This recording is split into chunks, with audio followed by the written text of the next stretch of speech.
அண்மை செய்தியை பார்த்து வருகிறோம். திமுகவுடனான தொகுதி பங்கீட்டை இறுதி செய்ய காங்கிரஸ் மேலிட பொறுப்பாளர்கள் வருகை தந்திருக்கிறார்கள். இதுகுறித்த அண்மை செய்தியை பார்த்து வருகிறோம். விவரங்களை செய்தியாளர் பாரிகார்த்திக் வழங்க கேட்கலாம். பாரிகார்த்திக், வணக்கம். முழு விவரங்கள் என்ன? வணக்கம். தற்போது காங்கிரஸ் மேலிட பொறுப்பாளர்கள் அறிவாலயம் வந்திருக்கிறார்கள். இன்றைய தினமே ஒப்பந்தம் கையெழுத்தாக இருக்கிறது. ஏற்கனவே திமுக கூட்டணியில் இருக்கக்கூடிய ஐயுஎம்எல், கொங்குநாடு மக்கள் கட்சி, மதிமுக மற்றும் இந்திய கம்யூனிஸ்ட், மார்க்சிஸ்ட் கம்யூனிஸ்ட், விடுதலை சிறுத்தைகள் என கட்சியுடன் ஒப்பந்தமானது கையெழுப்பட்ட நிலையில் தற்போது காங்கிரஸ் கட்சியினுடான இந்த ஒப்பந்தமானது கையெழுத்திட இருக்கிறது. குறிப்பாக இரண்டாம் கட்ட பேச்சுவார்த்தையாக இந்த பேச்சுவார்த்தை இருக்கிறது. கடந்த 2 வாரங்களுக்கு முன்னதாக முதற்கட்ட பேச்சுவார்த்தையின் டெல்லி நேரிட பிரதிநிதிகள் கலந்து கொண்டார்கள். அதன் அடிப்படையில் தற்போது இரண்டாம் கட்டமாக இன்றைய தினம் அறிவாலயத்துக்கு வந்திருக்கிறார்கள். இன்னும் சற்று நேரத்தில் முதலமைச்சர் வர இருக்கிறார். எனவே அதன் அடிப்படையிலே இன்றைய தினமே ஒப்பந்தமானது கையெழுத்திட இருக்கிறது.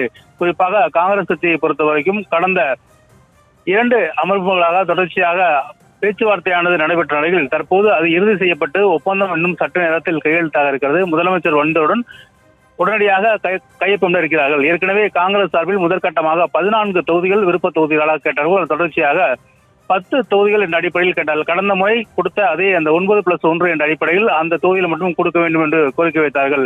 கடந்த 2019ஆம் ஆண்டு காங்கிரஸ் கட்சிக்கு 9+1 புதுவை உட்பட 10 இடங்கள் கொடுக்கப்பட்டது. அது தேனியில் தோல்வி தேடிய காங்கிரஸ் அது தொடர்ச்சியாக அனைத்து இடங்களிலுமே வெற்றி பெற்றது.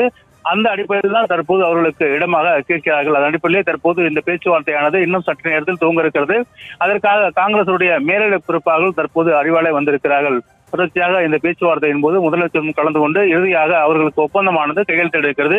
இன்றைய தினமே திமுக தன்னுடைய கூட்டணி கட்சிகளுடன இன்று காங்கிரஸோடு சேர்த்து அனைத்து கட்சிகளுடனான இந்த கூட்டணி பேச்சுவார்த்தையை முடிவு செய்திருக்கிறது.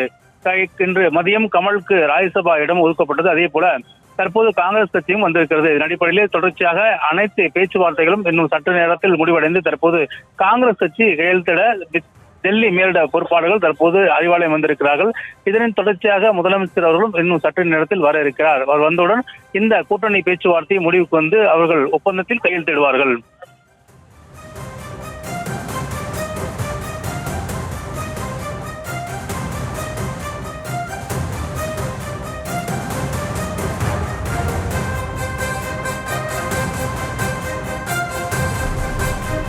விவரங்களுக்கு நன்றி பாரிகார்த்திக்.